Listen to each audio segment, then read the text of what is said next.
शहर हैदराबाद में GHMC election 2020 के लिए अब सिर्फ 9 दिन बाकी रह चुके हैं और इस वक्त पुराने शहर में आजमपुरा डिवीज़न सबके लिए एक नज़र में आ चुका है और आजमपुरा डिवीज़न से कड़ा मुकाबला होने जा रहा है, क्योंकि जहां पर 2 खवातीन कारपोरेटर उम्मीदवार के तौर पर नामजद हुई हैं, जिनमें एमबीटी मजलिस बचाओ तहरीक से वाबस्ता स्पोक्स पर्सन अमजदुल्ला खान खालिद की अहलिया अस्मा खातून और फिर मजलिस से मोहिउद्दीन अबरार की अहलिया शामिल है।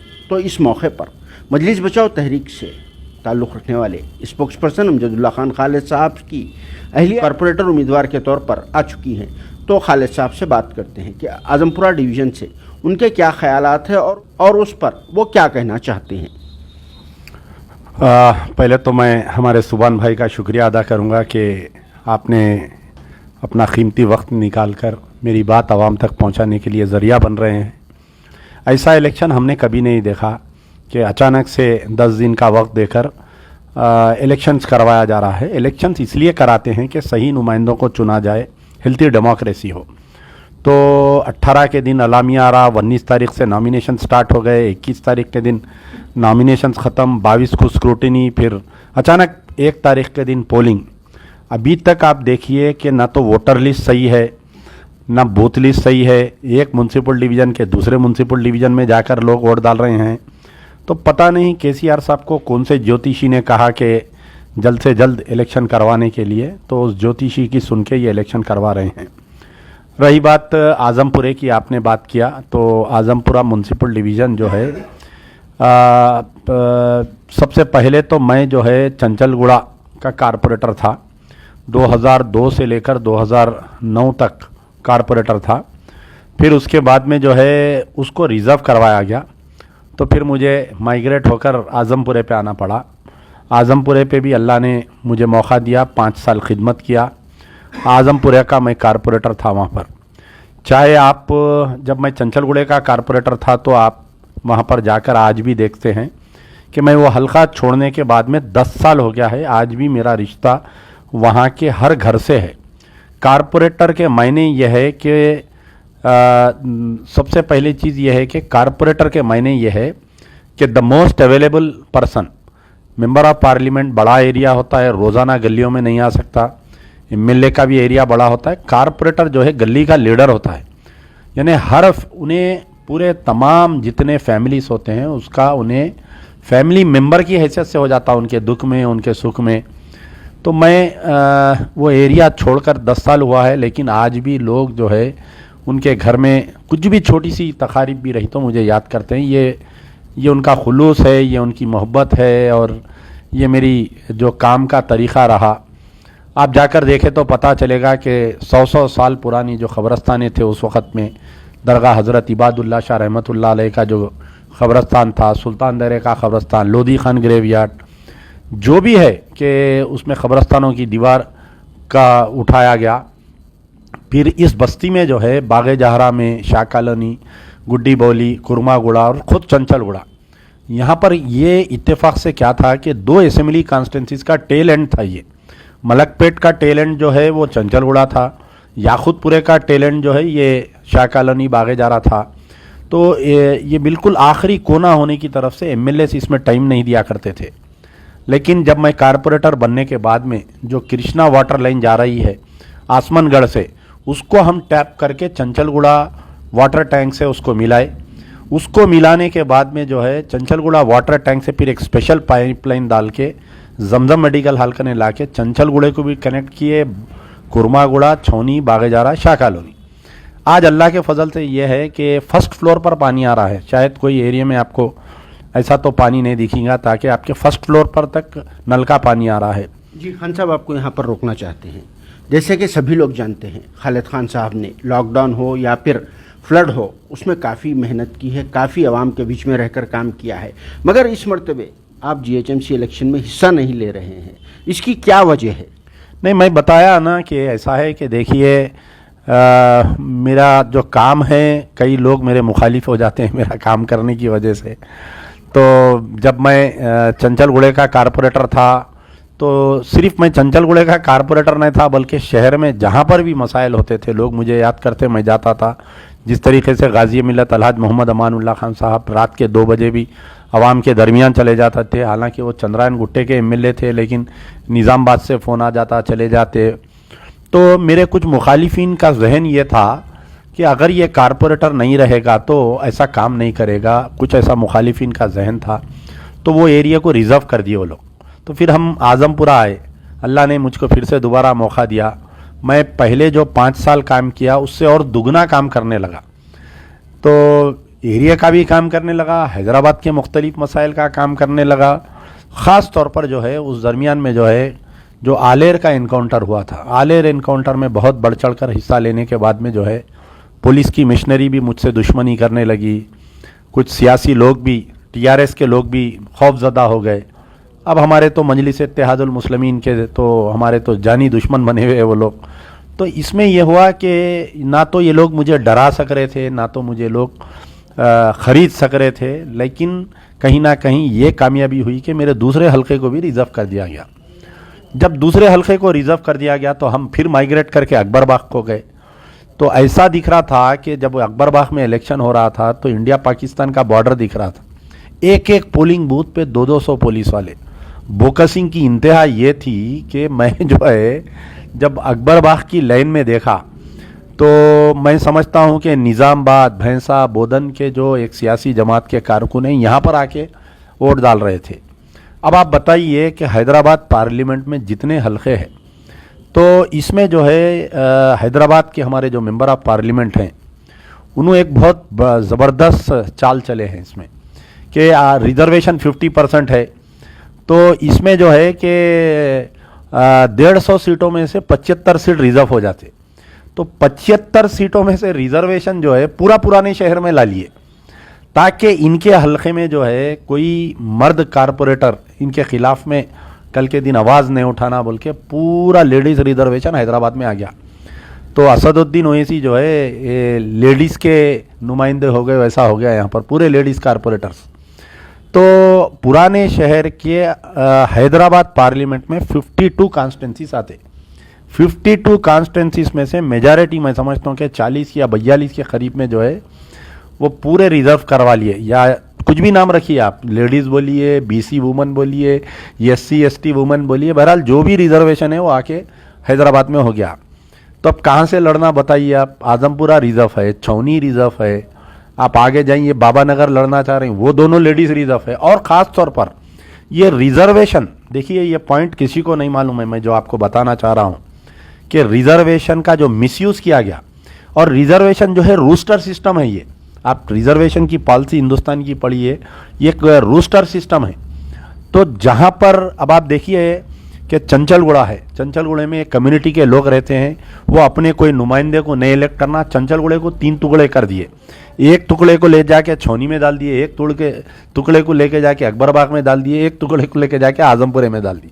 बाबा नगर है तो बाबा नगर स्ट्रांग होल्ड था आपका एमबीटी का। आप देखिए चाहे वो 99 में इलेक्शन जो गाजी मिल्लत हारे या डॉक्टर क़ायम खान साहब 2004 में कभी भी एमबीटी लीड करी वहाँ पर, आज भी अगर वहाँ पर इलेक्शन हुआ तो बाबा नगर या चंद्रायन गुट्टे में एमबीटी लीड कर सकती।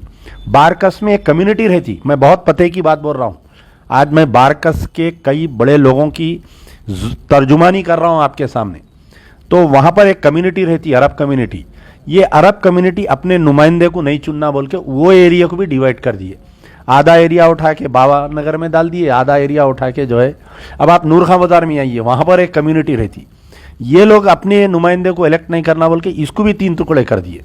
तो ये बहुत यानी जैसा एक यहूदी पॉलिसी रहती, देखिए आप कि टुकड़े करके इनको इंतशार में मुब्तला कर दो, वैसे किस्म के ये। तो अब कोई सीट ही नहीं है बताइए।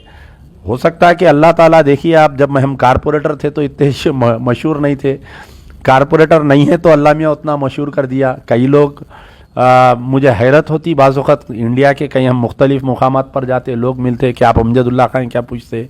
कई मरतबा ऐसा हुआ हम इंटरनेशनल ट्रैवल करते, दुबई के एयरपोर्ट पे, शिकागो यानी एयरपोर्ट पे जो हमारे हिंदुस्तानी लोग मिलते तो वो लोग आइडेंटिफाई करते ये जो है कि इलेक्शन लड़ना या नहीं लड़ना नहीं, इख्तिदार पे रहना या नहीं रहना नहीं, अवाम का काम कर रहे नहीं कर रहे, ये बोलिए आप, अवाम के दरमियान है या नहीं है, ये बोलिए। जी, आप सभी ने सुना कि खान साहब ने क्या कहा। खान साहब का कहना है कि मुसलसल इनको इलेक्शन से रोकने के लिए, यानी ये जहाँ जहाँ पर भी डिविजन्स पर लड़ते हैं कॉरपोरेटर के तौर पर, उस डिवीज़न को रिज़र्व कर दिया गया। खैर, अल्लाह इज़्ज़त देने वाले हैं, अल्लाह बेहतर जानते हैं कि कौन क्या कर रहा है। मगर अब उससे पहले हम एक और सवाल खान साहब से ये जानना चाहेंगे कि इस मरतबे इलेक्शन बैलेट पेपर पर हो रहा है, आवाम को किस तरह के मसाइल पेश आ रहे हैं, क्योंकि गुज़िश्ता कई सालों से लोग ईवीएम के ज़रिए वोट डाला करते हैं। नहीं, अब मैं आपको बता रहा हूं कि हैदराबाद के तकरीबन 5 लाख वोटर जो है घरों में नहीं है। आप जाइए बाबा नगर में, आज भी लोग घरों में नहीं है। गुलशन इकबाल कॉलोनी, नसीब नगर, कृष्णा रेड्डी नगर, बालागंज, उसके आगे आप जो एरिया से जो तालाब कट्टे तक जो कनेक्टेड होता, तकरीबन 5 lakh voters they are not in the houses, वो लोग घरों में नहीं है। फिर ये जो फ्लड्स आने से जो सामान बह गया, कई लोगों के आज के कोई अखबार में रिपोर्ट आई, देखिए आपके उनके आधार कार्ड चले गए, उनके इलेक्ट्रल कार्ड चले गए। वोटर लिस्ट की अगर आप सूरत देखेंगे तो मैं आपको बतलाता हूं कि खुद मेरे घर में 16/3/527 16-3-527 हमारे घर में जितने लोग अफराद ख़ानदान हैं जिनके वोट नाम है, मैं उससे तकरीबन 12 नए लोगों के नाम इंदराज है। तो ये किसने करवाया, क्यों करवाया, ये किसी को नहीं मालूम है। आप मेरे घर में जो है बाई नंबर्स नहीं है, 16-3-527 को कोई बाई नंबर नहीं है। By 1, by 2, by 3, by 4, by 5 है। हर बाई नंबर पे जो है 8-8 नाम है इसके अंदर। तो कहीं ना कहीं असदुद्दीन ओवैसी जो ठहर के चैलेंज करते हैं कि मोदी आ जाओ हैदराबाद से लड़ लो, तो उसके पीछे का राज ये है कि हैदराबाद के 18 लाख डुप्लीकेट 18 लाख वोटर्स में से 4-4.5 लाख जो है डबल बोगस डुप्लीकेट वोटर्स है। चंद्रायन गुट्टे का आधार कार्ड है, आजमपुरे में वोटर है। फिर बोलते हैं कि भाई अल्लाह जिताया हमको, रसूल जिताया, आपकी दुआएं जिताए, आप चीटिंग करके पास हो रहे हैं और आप बोल रहे हैं फलाना जिताया। तो ये बात है। अब आपका सवाल था कि आया ये इलेक्शन हो रहा क्यों है, बताइए आप मुझे। कि भाई एक हेल्थी डेमोक्रेसी का एक नमूना है इलेक्शन, यानी एक इलेक्शन करवाना, अच्छे लीडरों को लाना। आप आंध्र प्रदेश में कोविड-19 से पहले बल्दिया इलेक्शन का ऐलान हुआ, नॉमिनेशंस भी हो गए वहाँ तो, लेकिन क्योंकि कोविड-19 की तरफ से आप रोक दिए। आज देखिए हालात, दिल्ली में लॉकडाउन का सोच रही, यहाँ पर सही शुरू दिन से कोविड में जो है, शुरू दिन से कभी भी यहाँ पर कितने लोगों पे कोविड हुआ, कितने लोग मरे, कभी भी सरकार नहीं बताई, अभी भी नहीं बता रही है। फिगर को गिरा के 500 कर दे रही, 600 कर दे रही। तो इलेक्शन क्यों करवा रहे हैं, ये सवाल किसी में पूछने की हिम्मत नहीं है। अब इलेक्शन करवाने से पहले कानून में जो तरमीम की गई, ये बात देखिए आप, ये भी कोई पॉइंट नहीं उठा रहे हैं। आप एक तरफ बोल रहे हैं कि 2 साल तक हम बाउंड्रीज चेंज नहीं करेंगे, रिजर्वेशन नहीं चेंज करेंगे, जबकि रिजर्वेशन का कानून यह है कि every year there is a roster system. आज आदमपुरा रिजर्व है तो कल दूसरा एरिया रिजर्व होना। तो अब इसमें यह करे कि मेयर के सीट का रिजर्वेशन चेंज कर दिए, लेकिन कारपोरेटरों का रिजर्वेशन वैसी है। तो यहाँ पर एक गलती की गई, म्यूनसिपल एक्ट को चेंज किया गया। फिर दूसरा ये करे कि 2 बच्चों का जो निज़ाम है कि बाहर जो है पूरे म्यूनसिपैलिटी से 2 बच्चों का निज़ाम निकाल दिए, लेकिन हैदराबाद में बरकरार रखे। तो मुझे जो है टीआरएस के एक बहुत बड़े लीडर से जब मेरी बात हो रही थी तो उन्होंने कह रहे थे कि हमारा साहब बहुत शाना है, आप अदालत को भी गए तो आपको स्टे नहीं मिलने वाला है। ये बात मुझे जो है 1 महीना पहले एक लीडर ने कहा। तो आप वैसे ही हुआ, देखिए आप, कई लोग अदालत को गए, कांग्रेस पार्टी वाले अदालत को गए, एक हमारे फार्मर डिप्टी मेयर थे सुभाष चंद्र जी, उन्होंने अदालत को गए। अदालत सुनने के लिए राजी नहीं है इलेक्शन के बारे में, कि इलेक्शन ये पूरा धांधलियां करके जो इलेक्शन करवाया जा रहा है।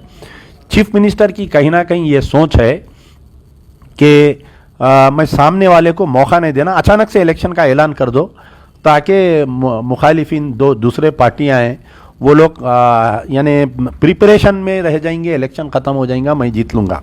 लेकिन मुझे ऐसा महसूस हो रहा, मेरे वालिद जो है अक्सर एक बात कहते थे कि अगर अल्लाह ताला किसी को तबाही के रास्ते पर ले जाता है तो उसकी दौलत नहीं खींचता, उसकी औलाद नहीं खींचता, उसकी शोहरत नहीं खींचता, अल्लाह ताला सिर्फ उसके अक्ल पे पर्दा डाल देता।